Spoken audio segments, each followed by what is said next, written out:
اعوذ باللہ من الشیطان الرجیم بسم اللہ الرحمن الرحیم اللہم صلی علی محمد و علی آل محمد۔ یہ واقعہ کچھ اس طرح ہے کہ قائد اعظم رحمۃ اللہ علیہ کا ایک دشمن ہی سمجھ لے تھا، اور یہ بات پارٹیشن کے بعد کی ہے۔ یہ قائد اعظم رحمۃ اللہ علیہ کا وصال ہو گیا اس دنیا سے تب کی ہے۔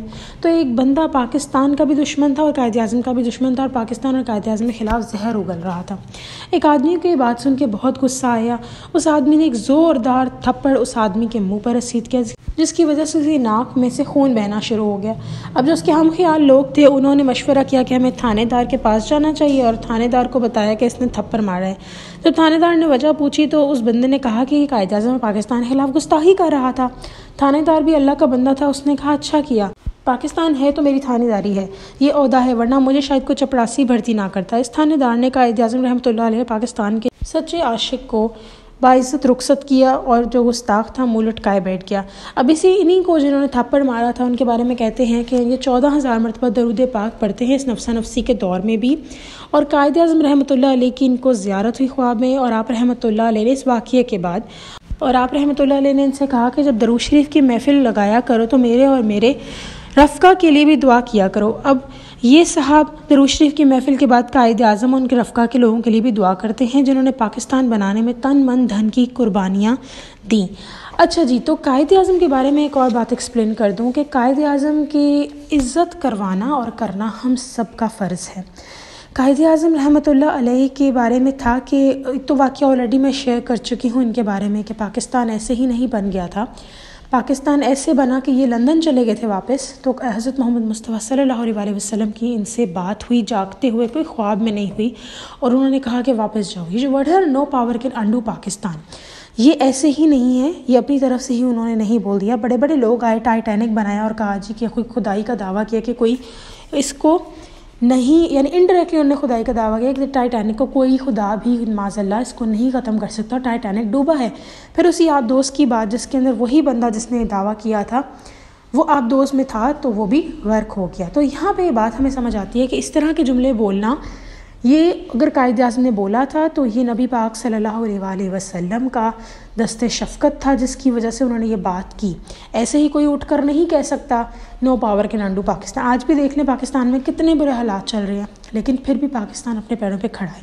ہر طرف سے دشمن لوگ اس کو برباد کرنے کے لیے، اس کے ٹکڑے کرنے کے لیے کوشش کر رہے ہیں کسی طرح، کیونکہ وہ کہتے ہیں نا کہ حسد، کہ یہ کیوں الگ ہو گئے۔ آپ پاکستان الگ ہونے کی بات کرتے ہیں، وہ لوگ جو الگ ہو جاتے ہیں فیملیز سے، اور وہ مثبت کسی وے سے الگ ہوں یا نیگیٹو کسی وے سے الگ ہوں، ان لوگوں کی بھی خوشی کسی سے برداشت نہیں ہوتی۔ ان کا اگر وہ خوش ہوں نہ خوش ہوں، الگ ہونا ایک بہت بڑی رسپانسبلٹی ہے۔ جیسے پاکستان الگ ہوا، اس کی ہر چیز الگ ہوگی، ویسے جب انسان بھی الگ ہوتا ہے اپنی فیملی کو لے کے تو وہ بھی ایک بہت بڑی رسپانسبلٹی آ جاتی ہے اس کے سر پہ، ہر چیز کو مینیج کرنا۔ لیکن لوگ ان چیزوں کو نہیں سمجھتے، ان کو بس نظر آتا ہے پتہ نہیں کتنا دے آر انجوائنگ۔ بٹ یہ ساری چیزیں جب آپ سوچیں گھر میں لوگ اس بات کو برداشت نہیں کر سکتے کہ نیشنل لیول پہ یہ بات برداشت کی جائے گی کہ ایک ملک ہی پورا الگ ہو گیا، تبھی بنگلہ دیش پاکستان کا حصہ تھا وہ الگ ہو گیا۔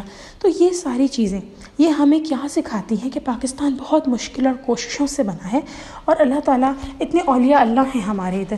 ابھی جب کراچی میں پچھلے دنوں جو تھا وہ طوفان آ رہا تھا، تب تو سب لوگ سمجھ گئے کہ بس کراچی گیا، لیکن وہ کبھی بھی نہیں جائے گا۔ یہ بات حقیقت ہے کہ وہاں اولیاء اللہ کا بسیرا ہے، عبداللہ شاہ غازی رحمۃ اللہ علیہ کا۔ اور بہت سارے لوگوں نے کہا کہ یہ شاید باتیں ہیں، من گھڑت بات ہے، لیکن ایسی بات نہیں ہے۔ آپ دیکھیں کتنا خطرہ تھا اور کتنا انڈیا میں تباہی ہوئی ہے اس طوفان سے، لیکن ہمارا ملک بچا رہا، لیکن کراچی بچا رہا۔ تو یہاں ہمیں انڈرسٹینڈ کرنا چاہیے کہ پاکستان کے اندر بہت سارے اولیاء اللہ اسپیشلی ہونا، ان کا یہ بہت بڑی نعمت ہے۔ پاکستان کو اللہ نے ہر طرح کے موسموں سے نوازا ہے۔ میری دعا ہے کہ اللہ تعالیٰ پاکستان کو اپنے حفظ و امان میں رکھے۔ پر ابھی جو یہ واقعہ آپ ساتھ شیئر کیا ہے، میں سب کو یہی تلقین کرنا چاہوں گی کہ جو بھی انسان درود پاک پڑھ رہا ہے وہ قائد اعظم رحمۃ اللہ علیہ کے لیے بھی دعا کرے۔ مہینے میں بے شک ایک دفعہ ہی اگر آپ کو یاد آ جائے تو ضرور کریں۔ اپنے بچوں کے دلوں میں قائد اعظم رحمۃ اللہ علیہ کے لیے محبت رکھوائیں، کیونکہ یہ ضروری ہے، ان کا بہت بڑا احسان ہے ہم پہ۔ اور اگر ہم آج ان کے اس احسان کو بھول جائیں گے تو یقین کریں ہم لوگ آزاد نہ رہ رہے ہوتے۔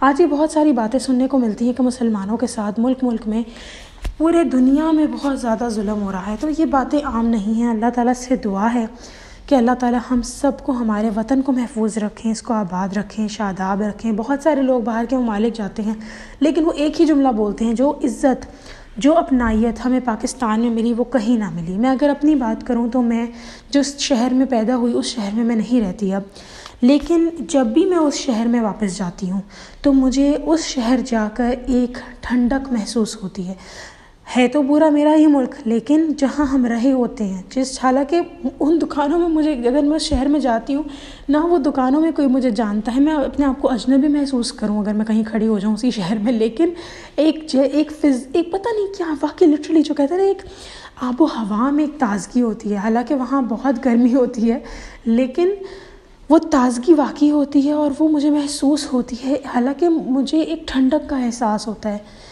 مجھے وہ شہر اجنبی نہیں لگتا۔ تو بالکل ایسے ہی کہ جو لوگ پاکستان آتے ہیں ان کو بھی اس چیز کا احساس ہوتا ہے۔ اگر آپ لوگ جس بھی ملک سے، غرض یہ کہ آپ کا تعلق ہو، آپ جب اس میں واپس آتے ہو تو آپ کو اسی کا ہی اپنائیت محسوس ہوتی ہے، اپنے شہر کی ایک انسیت، ایک محبت، ایک چاہت محسوس ہوتی ہے۔ بالکل ویسے ہی پاکستان بھی ہمارے لیے ایک بہت ہی امپورٹنٹ اور ایک ایسا ملک ہے جس نے ہمیں سب کچھ دیا ہے۔ مانا کہ آج مہنگائی ہے، بہت ساری چیزیں، اس کے بارے میں نے آلریڈی ایک ویڈیو بنا دی تھی کہ اگر آپ درود شریف پڑھیں آپ کو پریشان ہونے کی ضرورت نہیں۔ جس طرح قیامت والے دن بھائی دشمن ہوں گے، اولاد ماں باپ کسی کو ہوش نہیں ہوگی ایک دوسرے کی، لیکن وہ لوگ، قرآن میں ہے یہ بات، وہ لوگ جو پرہیزگار ہیں ان کے ساتھ ایسا کچھ نہیں ہوگا۔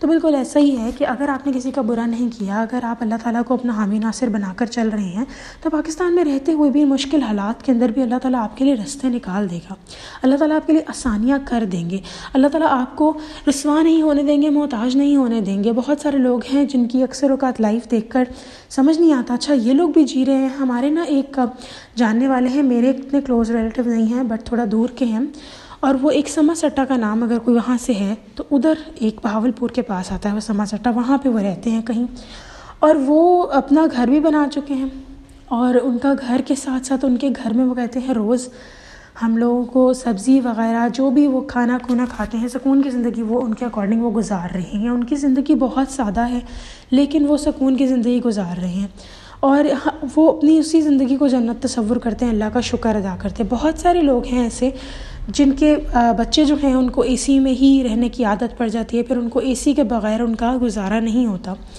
لیکن وہ لوگ بھی ہیں جو اے سی کے بغیر رہ رہے ہیں اور ان کو عادت ہے، اور ان کی جب ٹھنڈی ہوا ہی کہیں صحن میں چلتی ہے تو ان کو وہی اے سی لگتا ہے، ان لوگوں کو اے سی میں رہنے کی عادت نہیں ہے۔ لٹرلی میں نے کچھ ایسے لوگ دیکھے ہیں جب وہ اے سی میں آتے ہیں ان کی طبیعت گھبرا جاتی ہے۔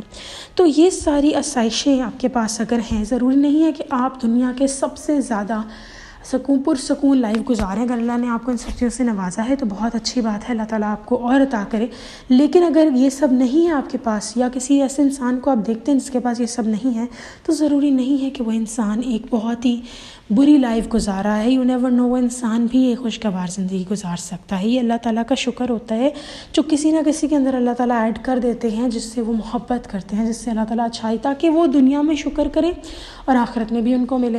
اور جو لوگ دنیا میں شکر کرتے ہیں، پھر جو بھی ان کے پاس آس پاس نعمتیں ہوتی ہیں وہ انہیں زیادہ لگنا شروع ہو جاتی ہیں۔ تو اسی لیے میں آپ سب کو، ایک تو ہم نے وطن کے بارے سے لحاظ سے بھی بات کر لی اور قائد اعظم کے لحاظ سے بات کر لی کہ ان کی محبت اپنے بچوں میں ڈالیں، کچھ نہ صحیح تو جب قائد اعظم کی تصویر کہیں آپ کا بچہ دیکھے، اکثر اوقات بچے جو ہوتے ہیں ان کی شکل کا بگاڑ دیتے ہیں، کوئی پینسل پکڑ کے، کوئی کچھ پکڑ کے۔ میرے اسکول کے ٹائم میں دیکھتی تھی بچے ان کی شکل کے اوپر تصویریں بنا دیتے تھے، مونچھیں، داڑھی اور پتہ نہیں کیا کیا۔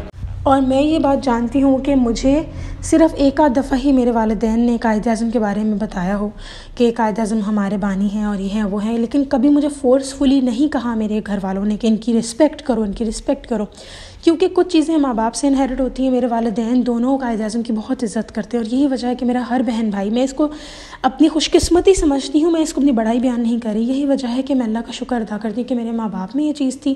تو وہ کہتے ہیں نا انہیرٹ ہو جانا، تو وہ چیز آپ کو ورثے میں نیچر وائز آپ کو مل جاتی ہے آٹومیٹکلی۔ تو قائد اعظم میرے لیے بہت احترام کی شخصیت ہیں، اللہ تعالیٰ ان کے درجات بلند کرے، ان کے لیے آسانیاں کرے۔ بڑا دکھ ہوتا ہے جب ان کے مزار کو ایک ڈیٹنگ پوائنٹ لوگوں نے بنا لیا ہوا ہے، اور وہاں جا کر جب میں ایک دفعہ کراچی گئی تو وہاں میں نے ان کے مزار پہ جانے کی خواہش کی، لیکن جو میرے کزنز وغیرہ تھے انہوں نے کہا کہ وہاں پہ تو بہت زیادہ ایک ہلڑ بازی ہے، اور وہاں پہ لوگ ڈیٹ پوائنٹ بنایا ہوا اس کو، وہ فیملی پارک رہ ہی نہیں گیا، وہ فیملی اول تو پارک ہے نہیں، وہ ایک مزار ہے جہاں پہ قائد اعظم جیسے عظیم شخصیت ہے، لیکن افسوس کہ اس جگہ کو اتنے نیگیٹو طریقے سے یوز کیا جا رہا ہے۔ اللہ کرے اب یہ سب چیزیں وہاں نہ ہوں۔ کسی کو اس کے بارے میں انفارمیشن ہے تو پلیز کامنٹ ڈاؤن بلو، اگر آپ کراچی سے ہیں تو بتائیے کہ قائد اعظم کے مزار پہ ایسی کوئی چیز ہے یا نہیں ہے، یا مجھے میرے کزنز نے غلط بولا۔ تو دعا کرتی ہوں کہ قائد اعظم کو اللہ تعالیٰ اعلیٰ مقام عطا کریں، بہت زیادہ ان کی آخرت اتنی بہترین اور خوشگوار ہو، اور جتنا انہوں نے ہم لوگوں کے لیے کام کیا، اللہ تعالیٰ ان کے درجات بلند کرے۔ آمین ثم آمین۔ انشاءاللہ نیکسٹ ویڈیو میں پھر حاضر ہوں گے، تب تک کے لیے اللہ حافظ۔